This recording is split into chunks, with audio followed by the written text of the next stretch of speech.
ہے کہ نہیں آ رہی ہے؟ تو اس لیے یہ اتنے بات اس کے غلط ہونے کے دلائل ہیں نا اس کو عید میلاد النبی کو منانے کے, کہ بہت ہی کوئی ضدی اور ہٹ دھرم ہوگا تو کہے گا کہ یہ منانا چاہیے ان دلائل سننے کے بعد. اور دیکھو مجھ پہ آپ نیگیٹو کمنٹس کر سکتے ہو, مجھے آپ کہہ سکتے ہو میرا یہ کلپ مارکیٹ میں جائے گا نا تو یہ دیوبندی, یہ وہابڑے, اور یہ ان کو کیا پتا, ان کو نبی سے محبت نہیں ہے. لیکن خدا کی قسم, آپ جس خدا کو خوش کرنے کے لیے یہ کام کر رہے ہو نا, اس خدا کو کوئی دھوکہ نہیں دے سکتا. قیامت کے دن آپ کو ان دلائل کا جواب اللہ کے سامنے دینا پڑے گا. ہمارے نبی نے فرمایا جب قیامت کے دن بہت سے لوگ جن کی صورتیں وہ ہوں گی جو میری امت کی صورت ہوتی ہے, وہ لوگ آئیں گے حوض کوثر پہ پانی پینے کے لیے, میں پلانا چاہوں گا, فرشتے ان کو ہٹائیں گے, میں کہوں گا یہ تو میرے امتی ہیں. کیوں؟ ان کے گیٹ اپ سے لگ رہا ہوگا. فرشتے کہیں گے نا نا نا نا نا, ان لوگوں نے آپ کے دنیا سے جانے کے بعد آپ کے دین میں نئی نئی چیزیں ایجاد کر لی تھیں. تو فرشتے ہمارے نبی صلی اللہ علیہ وسلم کے دستے مبارک سے ان کو حوض کوثر کا پانی پینے نہیں دیں گے. اور حدیث میں بھی آتا ہے نبی صلی اللہ علیہ وسلم ان کو دھتکاریں گے. تو آپ نبی کے عشق میں وہ کام کر رہے ہو جس کی وجہ سے آپ نبی صلی اللہ علیہ وسلم کے دستے مبارک سے قیامت کے دن محروم ہو رہے ہو. سمجھتے ہو کہ نہیں سمجھتے ہو؟ تو نبی کی محبت میں وہ کام کرو جس سے نبی کی شفاعت کے مستحق بن جاؤ. نبی بلائیں, آؤ میں تجھے اپنے ہاتھ سے میں تجھے حوض کوثر پلاؤں گا. ایسا نہ ہو کہ آپ ربیع الاول کو منا رہے ہو, اس نبی کی یاد میں محبت کا اظہار کر رہے ہو, اور یہی محبت کا اظہار جو غیر شرعی طریقے سے ہے قیامت کے دن نبی کی شفاعت سے آپ کو محرومی کا ذریعہ بنا دے. سمجھتے ہو کہ نہیں سمجھتے؟ باقی کمنٹس ایسے جب کوئی کلپ جاتا ہے تو بہت لوگوں نے الٹے کمنٹس لکھے ہوتے ہیں, وہاں بڑے اور یہ, اور لکھ دو بھائی, گورنمنٹ کی طرف سے کوئی پابندی نہیں ہے. ہم بھی میدان حشر میں جائیں گے, آپ بھی میدان حشر میں آؤ گے. تو اگر اللہ آپ کے دلائل سے متاثر ہے تو ہمیں کوئی اعتراض نہیں ہے. ہمیں تو یہی سمجھ میں آ رہا ہے کہ نہ نبی نے منایا, نہ صحابہ نے منایا, نہ تابعین نے منایا. پھر نبی نے پیر کا روزہ رکھ کے تو اس کا تہوار ہونے کی بالکل ہی نفی کر دی, کیونکہ روزے اور بھوکا رہ کے تھوڑی خوشی منائی جا سکتی ہے. آپ کا بیٹا پاس ہوا, آپ کہتے ہیں خوشی میں تو بھی روزہ رکھ, میں بھی روزہ رکھوں. وہ کہے گا میں مٹھائی کے چکر میں تھا یار, تیرا بیٹا پاس ہوا ہے, تو مجھے بریانی کھلائے گا, تو کہہ رہا تو بھی نہیں کھا, میں بھی نہیں کھاؤں گا. ایسا ہوتا ہے.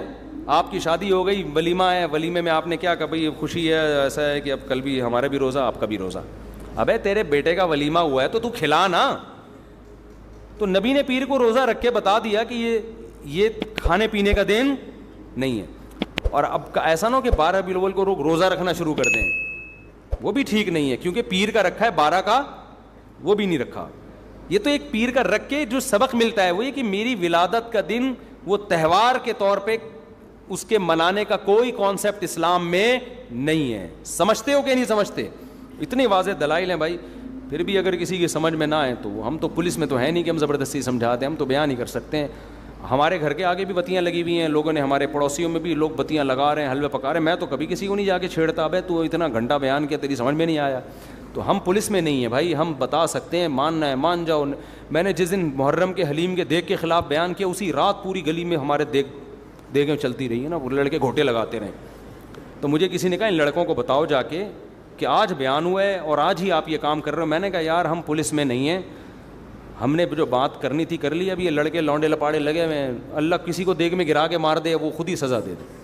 بعض دفعہ اللہ کا غضب آتا ہے, آپ الٹ گئے, دیگ کے اندر ہی گر گئے آپ. تو میں نے کہا ہم تو بددعا بھی نہیں کر سکتے, تو ہمارا کام ہے سمجھانا. ہم نے سمجھا دیا, اب کون دیگ میں کیا کر رہا ہے, کون دیگ کے اندر گھس رہا ہے, کون کھا رہا ہے, یہ ہمارے ہیڈک, یہ پولیس کا کام ہے. ٹھیک ہے نا, پولیس کرے گی تو ٹھیک ہے, نہیں کرے گی تو پولیس سے اللہ پوچھ لے گا.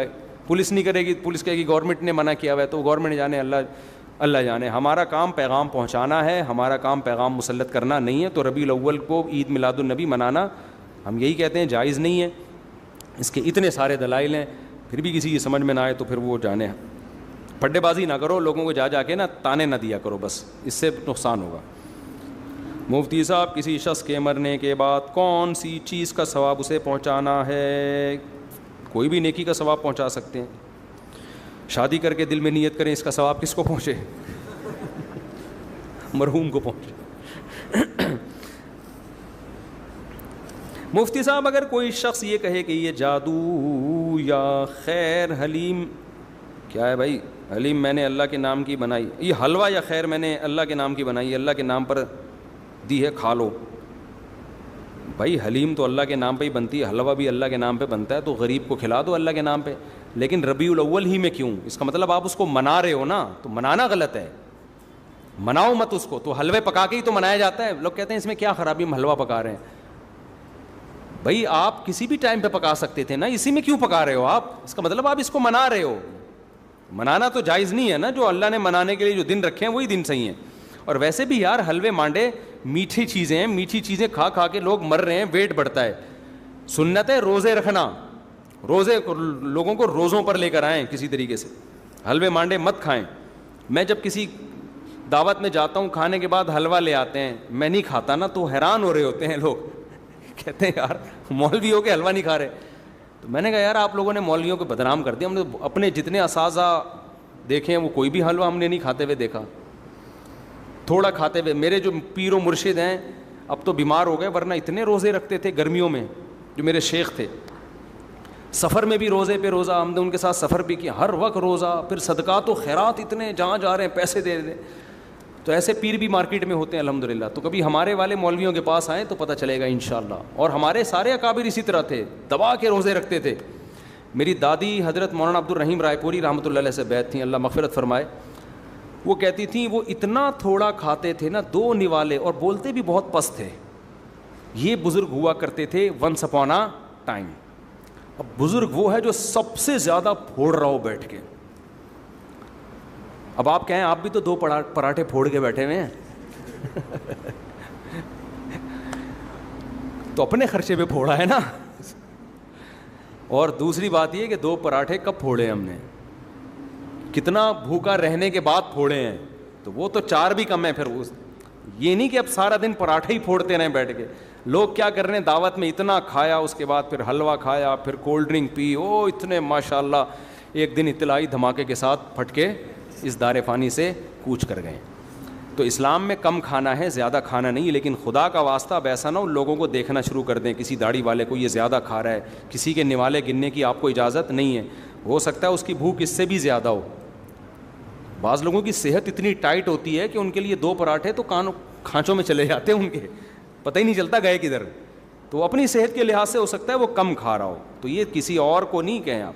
تو لوگوں کو کم کھانے پہ لانا چاہیے, روزے رکھنے پہ لانا چاہیے. تو ہم نے تو اپنے مشائخ کو دیکھا ہے روزہ رکھتے ہیں کثرت سے, بہت روزے رکھتے ہیں, کم کھاتے ہیں. اور آج تو پھوڑنے پھاڑنے کا. تو لوگ دعوت میں نا پہلے کھانا لاتے ہیں, پھر میٹھا. میں کہتا ہوں یار میرے اندر تو دم بس نہیں ہے کہ میں کیسے ہضم کروں گا اس کو. تو لوگ حیران ہوتے ہیں آپ مولوی ہو کے یار میٹھا نہیں کھا رہے. میں نے کہا آپ لوگوں نے کسی اور قسم کے مولانا ٹائپ کے لوگ دیکھے ہوئے ہیں, وہ پھر ربیع الاول سے عادت بھی پڑ جاتی ہے بعض دفعہ, میٹھا کھا کھا کے کھلا کھلا کے. تو وہ سیٹ اپ صحیح نہیں ہے. میٹھا کم کریں, ڈاکٹر لوگ منع کرتے ہیں زیادہ میٹھا کھانے سے.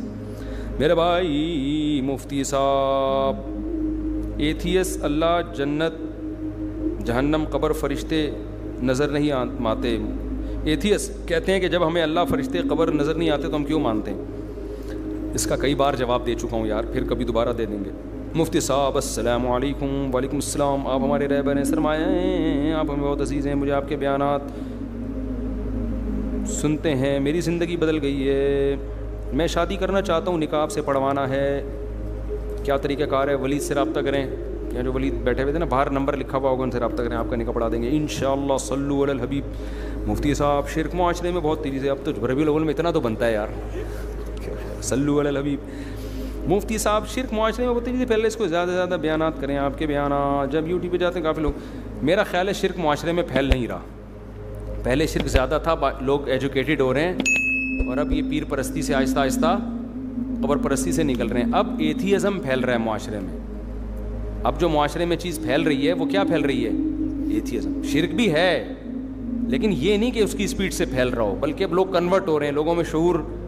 ایک تو سوشل میڈیا اتنا آزاد ہو گیا ہے کہ سب کچھ میڈیا پہ ہی مل جاتا ہے لوگوں کو, وہ خود تجزیہ کر لیتے ہیں ربیع الاول منانے کے دلائل زیادہ مضبوط ہیں یا نہ منانے کے دلائل زیادہ مضبوط ہیں. خود ہی لوگوں میں اب اتنا شعور آ گیا ہے. اب زیادہ پھیل رہا ہے ایتھیزم, خدا کا انکار. یونیورسٹیوں میں, کالجز میں یہ چیز بہت خطرناک ہے. شرک پہ بھی بات ہونی چاہیے لیکن اس پہ بھی ہونی چاہیے. میرا سوال یہ کہ حضرت آدم علیہ السلام آخری نبی, حضرت محمد صلی اللہ علیہ وسلم تک سوال آ کے اس سے زیادہ نبی اور رسول آئے تو سب کے نام کے آگے حضرت لگانا, یہ ابے بھائی یہ کیا ہے یار, شخصیتوں کے نام لے کے نہیں پوچھا کرو. ہم سردے میں جا کر سر کو اللہ پاک کے قدموں میں رکھ کر بولتے ہیں سبحان ربی الاعلیٰ، یعنی اعلیٰ صرف اللہ کی ذات ہے. تو وہ بریلوی حضرات اپنے بزرگوں کے ساتھ اعلیٰ کیوں لگا دیتے ہیں؟ وہ اعلیٰ اللہ والا اعلیٰ نہیں ہوتا بھائی. میں کہتا ہوں یہ بندہ بہت اعلیٰ ہے، تو مطلب دوسرے بندوں کی نسبت اعلیٰ ہے نا، اللہ کے مقابلے میں. تو بریلویوں کی ہر بات تھوڑی غلط ہوتی ہے. وہ کہتے ہیں اعلیٰ حضرت کیوں کہتے ہیں تو وہ اعلیٰ اللہ سے کے مقابلے میں نہیں کہتے، وہ اعلیٰ کہتے ہیں دوسرے بھی حضرت تھے تو یہ والے ان سے اعلیٰ ہیں. اس کی مثال ایسے ہیں کہ اہل حدیث ہم سے ملے، مجھے کہنے لگے آپ لوگ امام حنیفہ کو امام اعظم کیوں کہتے ہیں؟ امام اعظم تو صرف نبی صلی اللہ علیہ وسلم ہے. میں نے کہا یار آپ کہتے ہو کہ ہم مجتہد ہیں، ہم قرآن و حدیث ہم سے سمجھو، آپ امام اعظم کا مطلب نہیں سمجھے، آپ قرآن و حدیث کا مطلب کہاں سے سمجھو گے بھائی؟ ٹھیک ہے نا، ہم آپ سے پوچھیں، اتنی تو سینس انسان میں ہونی چاہیے. ہم امام اعظم کو امام اعظم، امام شافعی، امام احمد بن حنبل کے مقابلے میں کہتے ہیں، نبی کے مقابلے میں تھوڑی کہتے ہیں ہم ان کو امام اعظم. نبی کے مقابلے میں ہم ان کے امام اعظم کہیں ہم تو کافر ہو جائیں فوراً. اس کی مثال ہے جیسے قائد اعظم محمد علی جناح. اب اصل قائد تو ہمارے نبی صلی اللہ علیہ وسلم ہے نا. اب کوئی کیا آپ قائد اعظم کو محمد علی جناح رحمۃ اللہ علیہ کو قائد اعظم کیوں کہہ رہے ہو؟ قائد اعظم تو نبی تھے. او بھائی ہم محمد علی جناح رحمۃ اللہ علیہ کو جو قائد اعظم کہہ رہے ہیں دوسروں کے قائد کے مقابلے میں کہہ رہے ہیں. بہت سے اس زمانے میں قائدین گزرے ہیں، لیکن ہماری نظر میں ان میں سب سے بہتر قائد کون سے تھے؟ قائد اعظم تھے. تو آپ کسی کی بات کا صحیح مطلب بھی لے سکتے ہو، غلط مطلب بھی. جب آپ کے دماغ میں نیگیٹو سوچ بھری ہوئی ہو تو ہر صحیح بات کو الٹا پھیر رہے ہوتے، اور جب پازیٹیو سوچتا ہے تو پھر آپ کو صحیح باتیں صحیح لگ رہی ہوتی ہیں. تو بریلوی جو اعلیٰ حضرت کہتے ہیں وہ شرک کا اس سے کوئی تعلق نہیں ہے. وہ اعلیٰ حضرت وہ اس زمانے کے جو حضرت تھے ان کے مقابلے میں اعلیٰ حضرت کہتے ہیں. یہ مطلب نہیں کہ دنیا میں سب سے اعلیٰ یہی ہیں، یہ مطلب اللہ سے اعلیٰ تو ہے ہی نہیں. یہ اصل میں انہوں نے سوال یہ پوچھا ہے کہ ہم سردے میں جا کے سبحان ربی الاعلیٰ کہہ رہے ہوتے ہیں، تو اعلیٰ تو ہم صرف اللہ کو کہتے ہیں، تو پھر اعلیٰ حضرت کو کیوں اعلیٰ کہتے ہیں؟ تو وہ اعلیٰ ان کے مقابلے میں کہہ رہے ہوتے ہیں. وہ اللہ والا اعلیٰ کوئی اور ہے، یہ والا اعلیٰ کوئی اور ہے. سمجھتے ہو؟ وضو خانے میں ہاں اس پہ اشکال ہو سکتا ہے کہ اعلیٰ ہیں یا نہیں ہیں، وہ سب سے اعلیٰ تھے یا نہیں تھے. جیسے کوئی قائد اعظم کو کہے، ترکی والے کہیں گے نہیں تمہارے قائد اعظم نہیں، ہمارے والے قائد اعظم ہیں. یہ اختلاف ہو سکتا ہے، لیکن اس کا شرک سے بدعت سے کوئی تعلق نہیں. وضو خانے میں تکمیل کے لیے کتنی مزید رقم درکار ہے؟ میں 40-50 دن بعد آیا ہوں، آج بیان میں ابھی تک کام نامکمل دیکھ کر افسوس ہوا ہے اور میری حیرانگی ہے اگر بقایا کام 3 لاکھ کے اندر ہے تو یہ رقم انتظامیہ کو ادا ہو جائے گی. بھائی یہ سوال ہم نے بھی انتظامیہ سے کیا تھا کہ لوگ اعتراض کر رہے ہیں کام بہت لمبا ہو گیا ہے، تو اس کا جواب کیا ہے؟ تو انتظامیہ نے پچھلے جمعے اس کا جواب ریکارڈ کروایا ہے، پھر 2-4 دن پہلے عشاء کے بعد بھی اس کا جواب ریکارڈ کروایا کہ کام میں اتنی تاخیر کیوں ہوئی ہے. تو جن کو بھی یہ اشکال ہے، دیکھو نہ تو میں چندہ لے رہا ہوں اپنے ہاتھ میں، نہ میں کھڑے ہو کے خرچ کر رہا ہوں، یہ سارا کام انتظامیہ کر رہی ہے. تو بجائے ادھر ادھر باتیں کرنے کے، کوئی بھی اعتراض ویسے ادھر ادھر کر نہیں رہی، ایک مثال دے رہا ہوں میں، تو جا کے ڈائریکٹ انتظامیہ سے پوچھیں. معین اختر کا قول ہمیشہ یاد رکھیں. انور مقصود نے معین اختر سے پوچھا تھا کہ آپ کے ماموں کیا کرتے ہیں، اس نے کہا ماموں کی باتیں کس سے پوچھیں؟ ماموں سے.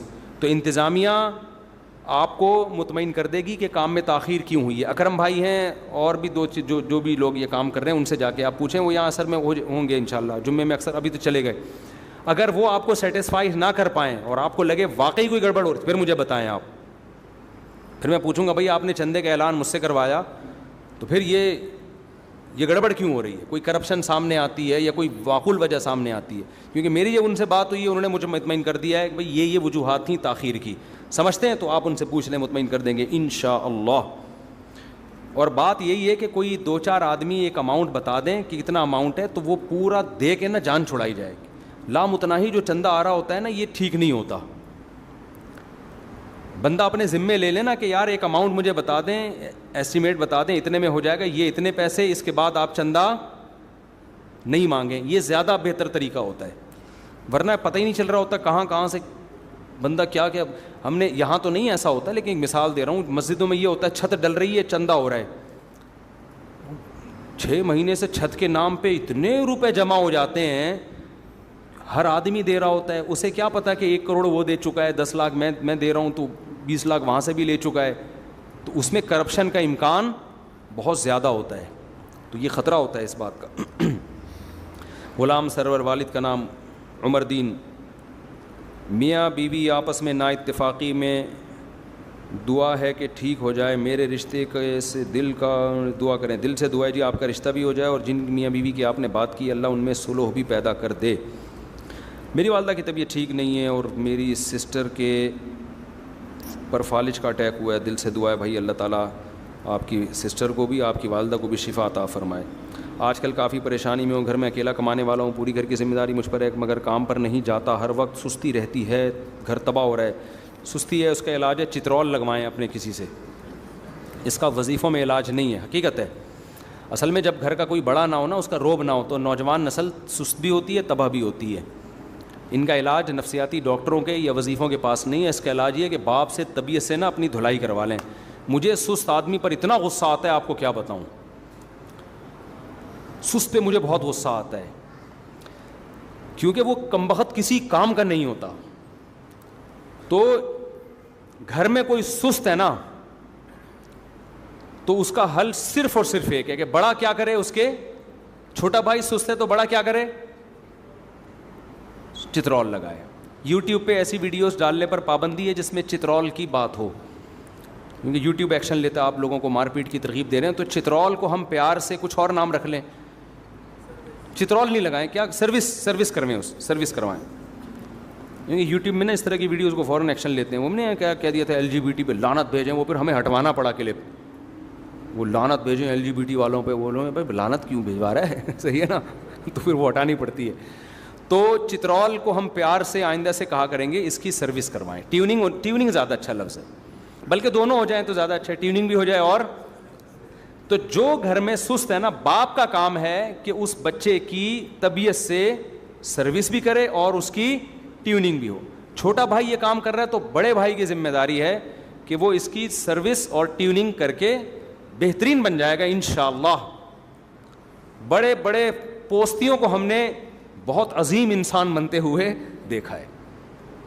یہ نفسیاتی ڈاکٹروں کے بس کے بات نہیں ہے, اس کا میڈیکل سائنس سے کوئی تعلق نہیں ہے, یہ واجب الٹیوننگ ہے. یہ لوگ سمجھ رہے ہیں نا, تو یہی حل ہے اس کا. اللہ کا شکر ہے ہمارے باپ نے بھی ہمیں مارا ہے, ہمارے بھائیوں نے بھی ہمیں مارا ہے الحمدللہ. ہم تو پٹے ہیں اللہ کے فضل سے. آج ہم جو ممبر پہ بیٹھے ہیں, اگر نہ پٹے ہوتے ہم یہاں ہم گٹکا کھا رہے ہوتے کہیں بیٹھے. سست پڑا ہوا ہوتا میں ابھی بھی, ہم بھی ایسے ہی سست تھے. ہم کوئی ایسے چست تھوڑی تھے شروع سے ہی. اسکول جاتے ہوئے جو مجھے سستی ہوتی تھی, میں اگر اس کے واقعات آپ کو سناؤں آپ حیران ہو جائیں. چسپی تھی جو سب بچوں کو ہوتی ہے, کھیل رہے ہیں, فٹ بال کھیل رہے ہیں, ہاکی کھیل رہے ہیں اس میں. اور پھر اسکول جانے کا جب ٹائم آتا تھا نا, ایسے لگتا تھا جیسے میں ایسے بستر سے اٹھتا تھا جیسے قبر سے نا مردے کو اکھاڑا جا رہا ہے, اور وہ بھی پرانی قبر سے. مردہ چپک جاتا ہے نا قبر کے اندر. تو ابا ایک دفعہ لے کر آئے, بولے یار روز کا ڈرامہ لگایا ہوا ہوتا ہے اس نے. جب ٹیوشن کی بات آتی ہے, میرا اپنی حالت یہ تھی, جب ٹیوشن کی بات آتی ہے ویسے کھیل رہا ہوگا, بھاگ رہا ہوگا, دوڑ رہا ہوگا. جہاں ٹیوشن کی بات ہے ایسے لگتا تھا کہ جیسے پتہ نہیں کوئی قہر آ رہا ہے, کیونکہ ٹیوشن میں بھی پٹنا ہوتا تھا نا جا کے. ہمیں میڈم پڑھاتی تھیں, اللہ ان کی عمر میں اور برکت دے, الحمدللہ زندہ ہیں وہ ابھی تک, اللہ اور برکت دے. وہ میری ٹیچر تھیں. ہوم ورک میں ہم سستی کرتے تھے, تو جیسے ہی انہوں نے دیکھا نا یہ ہوم ورک نہیں کیا تو یہ پٹاخ کر کے تھپڑ آتا تھا. تو میں سوچتا تھا کہ وہاں بھی پٹنا ہے یہاں بھی پٹنا ہے, تو پلس مائنس کرتا تھا کہاں کم پٹائی ہوگی. ان کا تھپڑ زناٹے دار ہوتا تھا نا جو میڈم تھی ہماری, ایسا زور جا کے. اور پھر بیزتی زیادہ تھی, سب کے سامنے پٹتے تھے. یہاں گھر میں تو بہن بھائیوں کے سامنے پٹ رہے ہیں, آج ہم پٹے کل وہ پٹے گا, عزت برابر ہو جائے گی دونوں کی. تو ابا ایک دن مجھے یاد ہے ایک پائپ لے کر آ گئے کہ یار روز روز کی ڈانٹ سے بہتر ہے ایک دفعہ طبیعت سے لگا دو چترول. تو وہ نوبت نہیں آئی, میں اسی دن سے انسان کا بچہ بن گیا کہ یار ابا آپ جو ہے نا زیادہ فارم میں آ گئے. تو آج تو گھروں میں یار ماں باپ نے بالکل ہی سختی چھوڑ دی ہے. ایک بات خوب سمجھ لیں, اصل میں تو جو کام محبت سے ہوتا ہے وہ مار دھاڑ سے نہیں ہوتا. اصل تو یہی ہے, بچے کو محبت دیں, اس کی ساری ضرورتیں پوری کریں, پیار سے سمجھائیں. زیادہ تر بچے وہ سیدھی انگلی سے ہی قابو میں آ جاتے ہیں, انگلی ٹیڑھی کر کے گھی نہیں نکالنا پڑتا, وہ تمیز سے چلے جاتے ہیں. کچھ بچے بہت ہوتے ہیں تو پھر بے تحاشا نہ ماریں. یہ جو میں کہہ رہا ہوں ٹیوننگ چترول تھوڑا بہت, کیونکہ ہم نے یہ ظلم بھی دیکھا ہے. بعض بچوں کو ماں باپ بہت زیادہ پیٹتے ہیں, اس کا میں قطعاً قائل نہیں ہوں. ہمارے ابا نے بھی ہمیں مارنا ہوا تو 6-7 تھپڑ لگا دیے, وہ بھی بہت ہی جب ایکسٹریم لیول پہ ہم پہنچتے تھے, ورنہ وہ محبت زیادہ دیتے تھے. الحمدللہ ہمارے والد صاحب نے ہمیں محبت زیادہ دی ہے, مارا کم ہے. تبھی اس مار کے سائیڈ افیکٹ نہیں ہوئے. اور والد صاحب نے جب بھی مارا نا اس کی تلافی کی ہے. بعد میں انہوں نے اتنی محبت دی, پھر تفریح پہ پیسے دے رہے ہیں, یہ لا رہے ہیں, وہ لا رہے ہیں, تاکہ اس مار کے جو سائیڈ افیکٹ ہے نا, ایک بغاوت کے جذبات پیدا ہوتے ہیں, وہ سائیڈ افیکٹ کیا ہو جائیں, ختم رہ جائیں. اس مار نے جو اینٹی بائیوٹک کا کام کیا ہے تو برے جراثیم مر جائیں اور اچھے والے نہ مریں. تو والد صاحب پھر بعد میں بڑی عزت دیتے تھے کہ نہیں بھائی یہ بیٹا میرا بڑا کام کا, یہ بڑا آدمی, تو بڑا اپریشیٹ کرتے تھے نا وہ, کہ نہیں یہ آج کل ماں باپ کیا کر رہے ہوتے ہیں, بے غیرت کمینہ پیدا ہو گیا میرے گھر میں, پٹاخ ایک لگایا کھینچ کے, تو کسی کام کا نہیں ہے, مجھے اس سے کوئی امیدیں نہیں ہیں, یہ ذلیل کرے گا مجھے. بچہ کہہ رہا ہے ٹھیک ہے ابا, جب ایسے ہی ہے تو وہ اور منفی طرف چلا جاتا ہے, اس کو بالکل اپریشیٹ نہیں کر رہے ہوتے. تو بچوں کو اس کی کبھی کبھار ماریں, زیادہ نہ ماریں اس کو, کبھی کبھار. مار کے سائیڈ افیکٹ بہت خطرناک ہوتے ہیں, لیکن روب رہے. وہ ایک دفعہ پٹ گئے تھے تو روب پیدا ہو گیا تھا, ایک دو دفعہ پٹے ہیں لیکن طبیعت سے پٹیں. وہ طبیعت بھی ہمارے لحاظ سے نا, یہ جنگلیوں کی طرح جو بچوں کو مار رہے ہوتے ہیں یہ والی نہیں. کیونکہ میں ایسے کیس جانتا ہوں, ماں باپ نے بہت مارا ہے بچوں کو, بڑے بھائی نے بہت مارا, قاری صاحب نے بہت مارا, بچے کی زندگی ہمیشہ کے لیے برباد ہو گئی, وہ جنگلی بن گیا. تو رسپیکٹ بھی دیں اس کو, اگر کبھی مارا ہے تو اس کو عزت دیں. میں ایک واقعہ سناتا ہوں, اس سے آپ کو سمجھ میں آ جائے گا کہ کیسے بچے کو موٹیویٹ کرنا ہے. ہمارے ایک امریکہ سے دوست آئے, بڑا دلچسپ واقعہ, آپ کو مزہ بھی آئے گا, آپ کی تھکن بھی ختم ہوگی. امریکہ سے ایک عالم ہے, ایک مسجد میں خطیب ہیں, میرے بیانات بھی سنتے ہیں, یہ واقعہ بھی وہ سن رہے ہوں گے. تو وہ آئے کراچی نا, ملاقات ہوئی میری ان سے. مجھے کہنے لگے مفتی صاحب, سوئمنگ کی بات چل رہی تھی, مجھے کہنے لگے مفتی صاحب ہمارے جو یہاں کے ماحول میں اور امریکہ کے ماحول میں بڑا فرق ہے. امریکہ میں نا ماں باپ بھی اپنی اولاد کو عزت دیتے ہیں, یہاں عجیب اسٹائل ہے, یہاں تو عزت ہی نہیں دے رہے, تانے کوسنے ہی بھی چل رہا ہوتا ہے سارا. پھر مجھے انہوں نے واقعہ سنایا کہ ایک سوئمنگ پول میں گیا, وہاں بچوں کا سوئمنگ پول تھا, ایک گوری تھی اور ایک دیسی ماں, کراچی یا لاہور کی کوئی خاتون تھیں, وہ بھی اپنے بچے کو لے کر آئیں سوئمنگ سکھانے کے لیے, اور ایک انگریز عورت تھی, وہ بھی اپنے بچے کو لے کر آئی سوئمنگ سکھانے کے لیے. کہہ رہے میں کھڑا ہوا دیکھ رہا ہوں منظر. اب پول میں چھلانگ لگانے کے لیے دیسی ماں بھی اپنے بچے کو کہہ رہی ہے کہ بھائی بیٹا تو چھلانگ لگا, اس میں اتر, وہ نہیں اتر رہا, ڈر رہا ہے. گوری بھی کھڑی ہوئی ہے, وہ بھی اپنے بچے سے کہہ رہی ہے کہ بیٹا چھلانگ مارو, وہ بھی ڈر رہا ہے. اب انہوں نے کہا گوری کیسے کہہ رہی ہے اپنے بچے کو نا, کیسے موٹیویٹ کر رہی ہے, دیکھو بیٹا تم, انگلش میں نا اس کو سمجھا رہی ہے, دیکھو تم چھلانگ لگا سکتے ہو, مجھے پورا یقین ہے, یہ تمہیں جو ڈر لگ رہا ہے تم ڈرپوک ہو نہیں, تم بہادر ہو, تم جب چھلانگ لگاؤ گے تمہیں دیکھ کے دوسرے بچے بھی آئیں گے, تم ان کے ہیرو بن جاؤ گے. یہ اس طرح سے سمجھا رہی ہے, اور تم کر سکتے ہو, تمہارے اندر یہ ہمت ہے, مجھے پتا ہے, تم ویسے ہی اوپر اوپر سے ڈر رہے ہو, تم تو بڑے بہادر ہو. اور کہہ رہے ہیں وہ دیسی ماں کیا کر رہی ہے, بے غیرت, $50 ضائع کرا دیے کمینے. اب وہ گالیاں تو میں مسجد میں دے نہیں سکتا نا جو وہ دے رہے تھے. $50 کمینے, یہ تیرے باپ کی کمائی ہے, حرام کی کمائی ہے. روزانہ $50 لے کے میں آتی ہوں اور تو کم وقت یہی ڈرامے تو نے لگائے ہوئے ہوتے ہیں, پٹاخ تھپڑ لگا رہے نا اس کو, پتہ نہیں تھپڑ لگائے نہیں لگائے, لیکن یہاں ہوتا تو طبیعت سے کوٹتی اس کو, وہ تو وہاں شاید تھپڑ پہ پابندی ہے شاید. تو اس کو تانے دے رہی ہے, کمینہ, بے غیرت. اور یہ مجھے پتا تھا یہ یہاں کے یہی ڈرامے کرے گا, پیسے ضائع کر دیے. بچے کو بار بار یہ باور کرایا جا رہا ہے کہ میری نظر میں پیسوں کی ویلیو, یعنی مجھے غم اس بات کا نہیں ہو رہا کہ تو سوئمنگ نہیں سیکھ رہا, غم اس بات کا ہو رہا ہے پتہ نہیں $50 تھے, $100, مجھے بھی یاد نہیں, پیسے ضائع کرا دیے میرے. اور کمینہ, بے غیرت, مجھے پتا تھا تو نے یہاں کے یہی ڈرامے کرنے ہیں. تو اس میں بچہ کو کوئی حوصلہ پیدا ہوگا ہے بھائی. بچہ کیا کہ ہم تو خاندانی کمینے بھی ہیں, ہم تو خاندانی کیا ہیں, بے غیرت بھی ہیں, ہم تو ماں باپ کے جو ہے نا, ہو سکتا ہے وہ ان تانوں سے متاثر ہو کر چھلانگ لگا دے, سوئمنگ سیکھ جائے, تو سوئمر تو اچھا بن جائے گا, تمیز کا انسان کا بچہ نہیں بنے گا. وہ اپنی اولاد کی بھی ایسی تربیت کرے گا. تو ہم بھی اپنے ابا اماں سے پٹے ہیں الحمدللہ, لیکن عزت بھی انہوں نے بہت دی ہے, تو عزت بھی دے. کبھی کوشش کریں, ہر آدمی میرے جیسا ہوتا بھی نہیں بچپن میں نا, ہر بچہ, اکثر بچے تو تمیز سے ان کو سمجھاؤ سمجھ جاتے ہیں, محبت سے. تو ہم نہیں سمجھ رہے تھے, ابا نے چترول لگانا شروع کر دیے اور ہم پر احسان کیا, بڑے بھائی سے بھی پٹے الحمدللہ. تو اس کا نتیجہ ہے کہ آج پٹ پٹا کے الحمدللہ یہاں بیٹھے ہوئے. اگر نہیں پٹتے ہم اور وہ ابا ہمیں ایکچولی کر کے ہی سمجھا رہے ہوتے. صحیح ہے نا. ہم تو ٹیوشن نہیں جاتے, ہم تو پھر پتہ نہیں کیا بن رہے ہوتے, نہ اسکول کی تعلیم ہوتی نہ مدرسے کی ہوتی, ہم کہیں بیٹھے ہوئے ہوتے, کہیں سٹا مٹا لگا رہے ہوتے. کیونکہ جب کچھ بھی کسی کام کا بھی, یا تو میں روحانی سینٹر کھول کے بیٹھا ہوا ہوتا, جن چڑیل بھوت بھگا رہا ہوتا اور آج کروڑ پتی ہوتا. پھر میں صرف شادیاں نہیں کرا رہا ہوتا, لوگوں کو شادیوں کے پیسے بھی دے رہا ہوتا میں. کیونکہ روحانی علاج والوں کے پاس جو پیسہ ہوتا ہے نا, نوٹ گننے کی فرصت نہیں ہوتی, کیونکہ کسی کام کے تو ہوتے نہیں ہیں, تو پھر روحانی علاج شروع کر دیں. تو یا تو میرا بھی کوئی روحانی سینٹر ہوتا, 23 گھنٹوں کا بزنس کر رہا ہوتا, حصار کھینچ رہا ہوتا جن چڑیل بھوت بھگانے کے بعد, یا پھر ہم کہیں چرسیوں میں بیٹھ کے لائف کو کیا کر رہے ہوتے, انجوائے کر رہے ہوتے. ابھی کچھ بھی نہیں کرو تو چرس تو پیو نا یار. تو یہ ہے, تو یہ ہوتا ہے میرے بھائی. وقت بہت زیادہ ہو گیا, پھر انشاءاللہ.